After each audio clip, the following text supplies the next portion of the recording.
saja ya Dek, karena eh, saya juga cuma punya waktu kurang lebih 1 jam.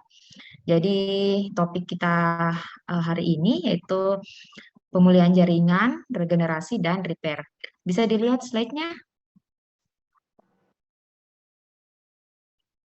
Bisa, dokter. Bisa, dokter. Ya, di sini bisa dilihat ini gambar apa kira-kira?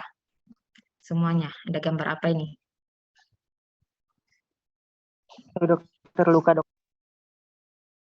Gambar luka, ini ada luka sayat, ada luka karena akibat kecelakaan. Jadi pemulihan jaringan itu dalam hal pemulihan jaringan pada daerah yang mengalami cedera, yang mengalami luka, misalnya seperti yang ada di gambar. Ya, oke. Untuk definisinya sendiri, pemulihan atau regenerasi itu adalah pertumbuhan sel dan jaringan untuk mengganti struktur yang hilang. Contohnya pertumbuhan ekstremitas yang mengalami amputasi pada amfibia. Nah, itu tadi saya bilang misalnya pada jaringan yang mengalami cedera akibat trauma tumpul ataupun trauma tajam, sehingga menyebabkan strukturnya hilang, sehingga dan sel-sel yang baru akan mengganti struktur yang hilang tersebut. Pada mamalia, organ utuh dan jaringan kompleks jarang mengalami regenerasi yang sejati, lebih bersifat kompensatorik. Jaringan dengan kemampuan proliferasi yang tinggi seperti sistem hematopoiesis, epitel kulit, saluran cerna memperbaharui diri secara kontinu dan dapat beregenerasi selama sel-sel induknya tidak rusak. Jadi yang paling cepat regenerasi selnya itu misalnya pada hematopoiesis, pada sistem darah, dan juga epitel kulit. Kulitnya kita ini kan epitel squamous, begitupun pada saluran cerna itu juga mukosanya cepat untuk memperbaharui diri, baik secara kontinu ataupun bila sel-sel induknya tidak rusak, dia akan segera beregenerasi. Ada proses perbaikan, repair atau penyembuhan adalah proses perbaikan berupa suatu respon jaringan terhadap luka yang biasa sering kita alami di kulit.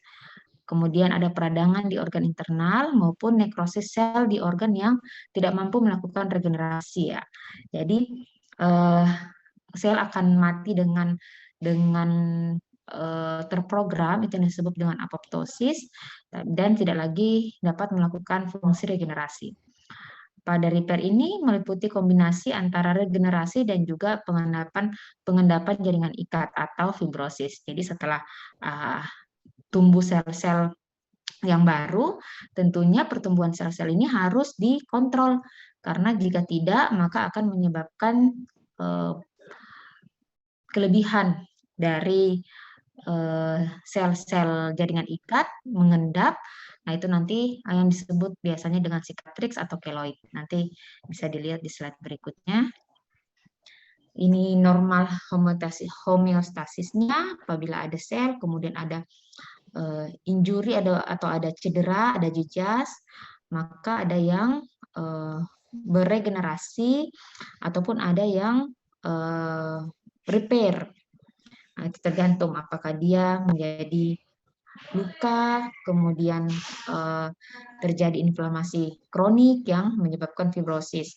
Kalau dia menjadikan luka dan terrepair dengan baik, maka dia menjadi penyembuhan luka yang sempurna.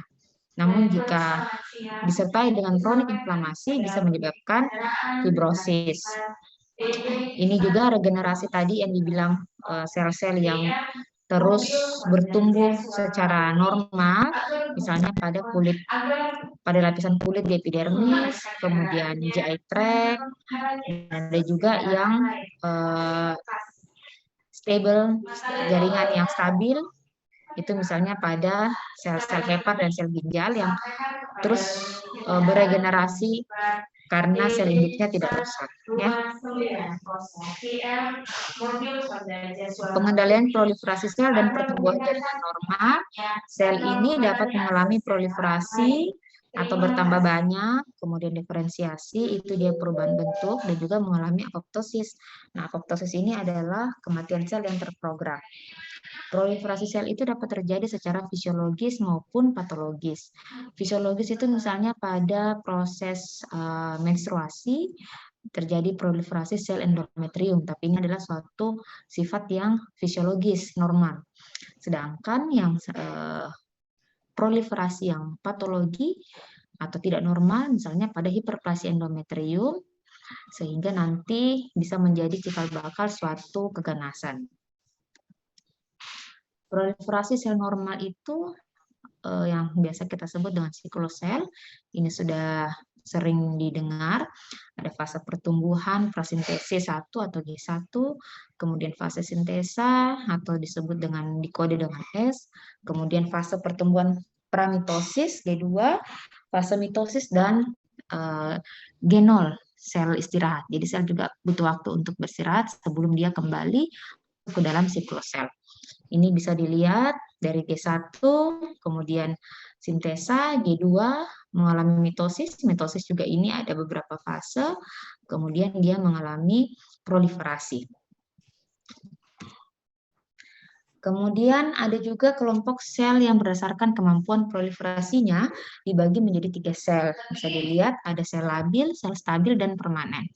Apa itu sel labil? Ini adalah sel-sel yang berproliferasi sepanjang hidupnya dan menggantikan sel-sel yang rusak. Contohnya sel pada epitel permukaan. Jadi ini walaupun tidak ada jejas, tidak ada cedera, tapi dia memang sepanjang hidupnya terus bertumbuh dan saling menggantikan antara sel-sel yang rusak dengan sel-sel yang baru. Misalnya pada sel epitel permukaan kulit dan juga sel-sel darah yang ada di sumsum tulang.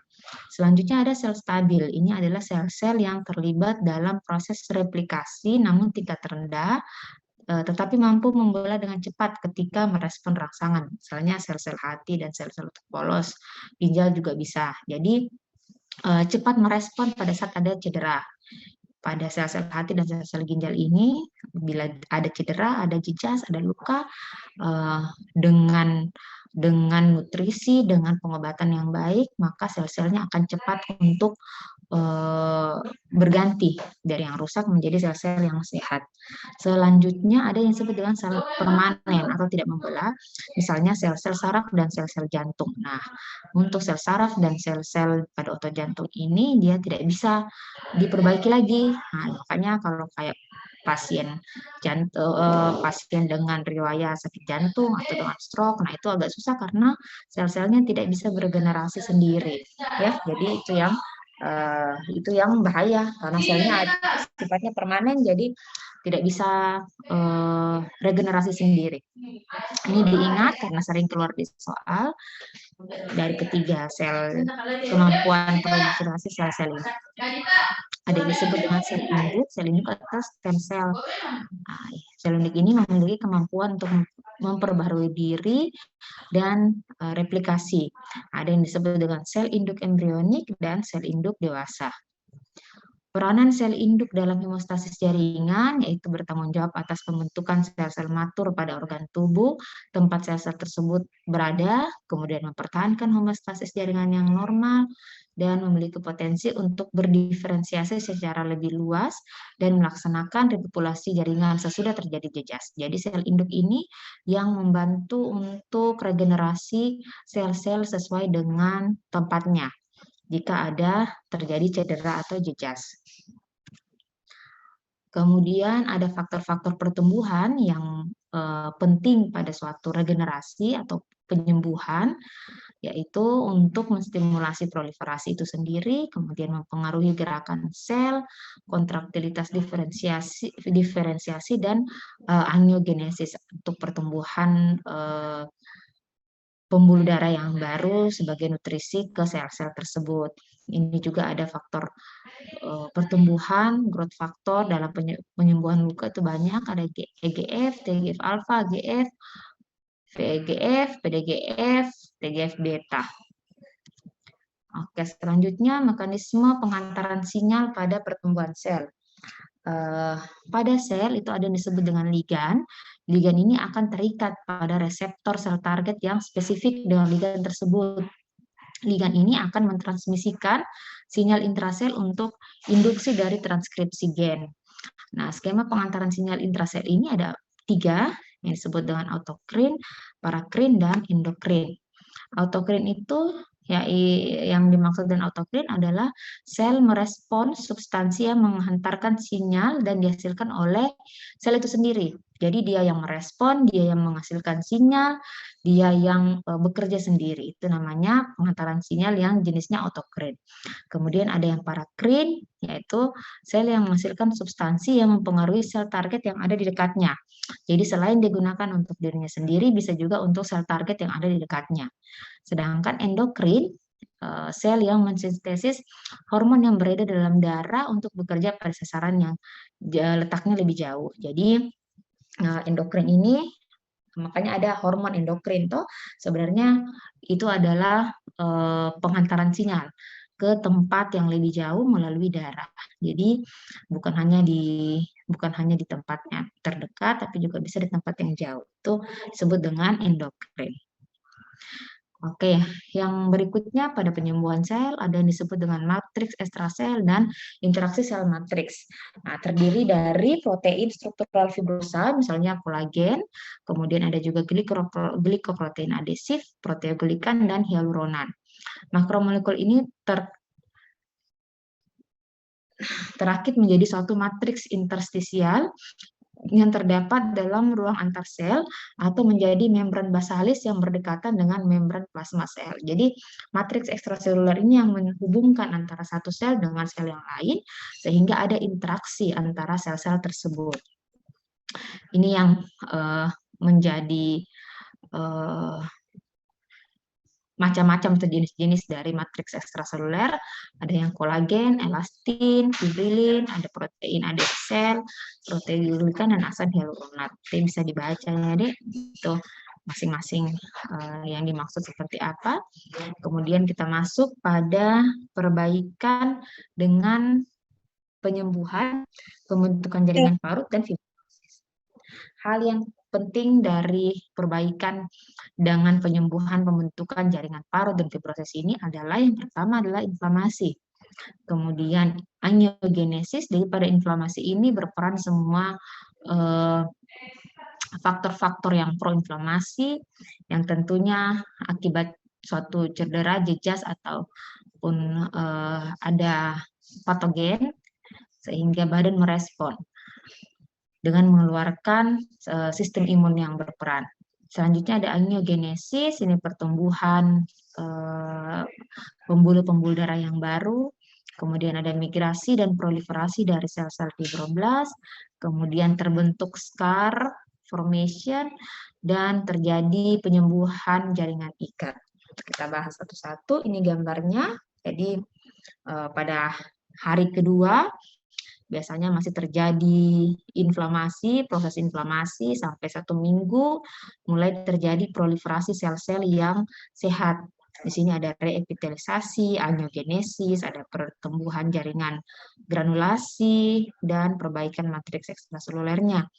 Pada hari ke-12, masuk ke minggu kedua, mulai terjadi maturasi. Nah, di sini terjadi pembentukan matriks kolagennya dan juga kontraksi dari lukanya. Harus diperhatikan jangan sampai terjadi deposisi kolagen yang berlebihan karena nantinya akan menyebabkan suatu keloid atau sikatriks. Nah, ini bisa dilihat waktunya bahkan dari 1 jam pertama itu sudah ada proses yang terjadi. Nah, ini bisa kita lihat yang sebelah kiri dan sebelah kanan yang kiri ini yang penyembuhan dan yang kanan ini penyembuhan tapi meninggalkan bekas scar ya akibat deposisi kolagen yang berlebihan. Ini 1 jam pertama, kemudian 3-7 hari dalam 1 minggu, dan lebih dari 1 minggu bisa dilihat hasilnya seperti ini. Penyembuhan luka pada kulit dipengaruhi oleh banyak faktor juga terkait dengan induksi inflamasi oleh jejasnya apa, kemudian bagaimana pembentukan jaringan granulasi dan reepitelisasinya, kemudian bagaimana pengendapan dan remodeling matriks ekstraseluler dan juga kontraksi luka yang terjadi pada luka tersebut, serta ada yang disebut dengan proses penyembuhan luka terjadi secara primer maupun sekunder. Apa itu penyembuhan primer? Jadi penyembuhan primer itu bahkan terjadi pada 0 jam, yaitu pada saat luka insisi terisi oleh bekuan darah, nah itu mulai terjadi penyembuhan. Kemudian 3 sampai 24 jam itu infiltrasi sel-sel neutrofil. Jadi sel-sel neutrofil dari darah keluar menuju ke jaringan yang mengalami cedera. 24 hingga 48 jam, sel-sel epitel bermigrasi dari bagian tepi luka dan menumpuk di membran basalis. Sudah mulai dari tepi-tepi luka itu mulai menumpuk ke bagian tengah untuk membuat jaringan yang baru. Hari ketiga, sel-sel neutrofil itu mulai digantikan oleh sel-sel makrofag. Jadi neutrofil itu sebagai inflamasi, tanda inflamasi akut, sedangkan makrofag ini sebagai tanda inflamasi kronik. Sudah mulai masuk ke hari kelima, ruang bekas insisi mulai terisi dengan jaringan granulasi, sudah banyak pembuluh darah yang baru, proliferasi epitel maksimal sehingga lukanya tertutup. Minggu kedua, sudah mulai terjadi jaringan granulasi, ada inflamasi, biasanya ada pembengkakan. Jadi kalau ada yang bengkak ya belum tentu itu suatu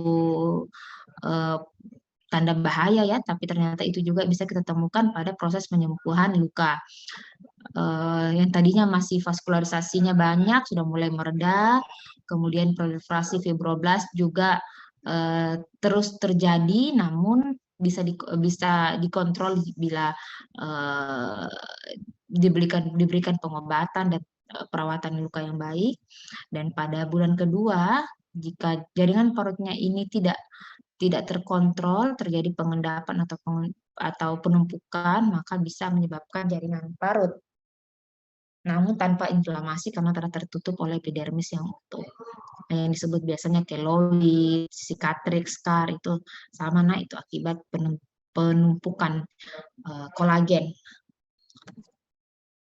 Selanjutnya ada penyembuhan sekunder, ini kehilangan jaringannya lebih luas, kemudian respon inflamasi yang dicetuskan akan lebih besar, jaringan granulasi yang muncul akan lebih banyak, pengendapan jaringan parutnya itu sangat besar dan luas, dan epidermis yang menutupi itu hanya sedikit.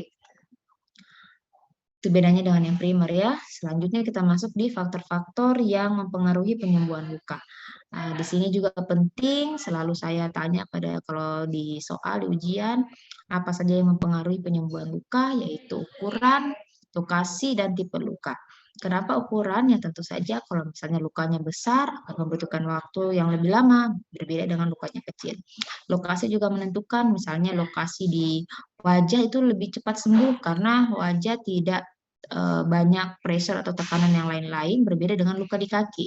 Luka di kaki itu lebih lama sembuh karena ada tekanan, kita pakai berjalan, kita pakai bergerak, nah itu menyebabkan lukanya menjadi lama sembuh.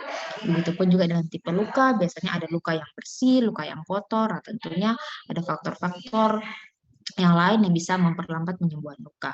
Faktor lokal yang memperlambat penyembuhan misalnya infeksi dan benda asing, misalnya lukanya yang kotor yang tadi saya sampaikan, atau luka kecelakaan itu kan biasanya banyak pasir, aspal masuk ke dalam lukanya. Nah, itu juga memperlambat faktor penyembuhan, proses penyembuhan. Kemudian faktor-faktor sistemik dari luar, sistemik dari dalam, misalnya status gizinya bagaimana, status metaboliknya, hormonnya bagaimana. Jadi selain perawatan luka baik, kemudian konsumsi obat yang baik, tentu saja dengan status gizi dari pasien tersebut. Nah, ini skemanya. Jadi pada saat inflamasi kronik mengaktifkan makrofag dan limfosit sehingga growth factor sitokin dan metaloproteinase menjadi enzimnya menjadi aktif, terjadi proliferasi dari fibroblast, dari sel endotel yang disebut tadi angiogenesis sampai terbentuk sel-sel fibrogenik kemudian terjadi peningkatan dari sintesis kolagen, terjadi penumpukan dari sel-sel kolagen sehingga menyebabkan suatu fibrosis. Jadi fibrosis ini memang suatu penyembuhan luka, tapi kalau misalnya berlebihan itu yang nanti menyebabkan keloid atau cicatrix. Ini juga gambar yang singkatnya suatu cedera yang terjadi di sel atau di jaringan, ada selular dan vascular respon, langsung direspon oleh jaringan sekitar dan juga vaskularisasinya. Kemudian kalau lukanya terus-menerus sampai rusak, maka itu dapat menyebabkan fibrosis. Namun jika cepat diobati ataupun yang dapat sembuh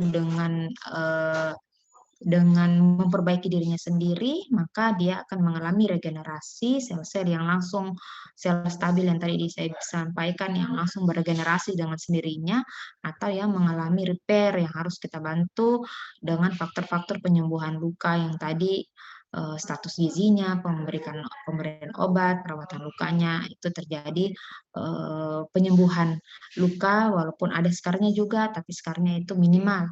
Berbeda dengan yang persisten. Kalau dia rusaknya persisten, lama-lama menyebabkan fibrosis dan jaringan parut. Misalnya itu pada sirosis, kronik pankreatitis, dan juga pulmonari fibrosis. Oke deh, jadi di penyembuhan luka udah terlalu banyak dan harusnya bisa jadi pahami kurang lebih seperti itu. Yang penting adalah terjadinya regenerasi dan repair. Jadi ada yang memang dia selnya beregenerasi sendiri secara normal, tapi ada juga yang perlu faktor-faktor penyembuhan luka, didukung oleh faktor-faktor penyembuhan luka. Mohon maaf dek, saya buru-buru karena ada kedukaan konsulen saya di sini. Jadi sebenarnya masih ada lagi satu slide, tapi sudah terangkum di slide yang ini. Nanti saat ujian juga pasti saya ambil dari slide ini, jadi bisa dipelajari di sini saja. Kalau ada pertanyaan, saya tampung, bisa di WA langsung ke saya. Jadi mohon maaf saya tidak buka diskusi di Zoom ini, tapi nanti bisa WA saya langsung, boleh, nggak apa-apa. Oke, ini hadir semua 127 orang ya. Tunggu sebentar ya, saya coba foto. Tunggu ya. Tunggu.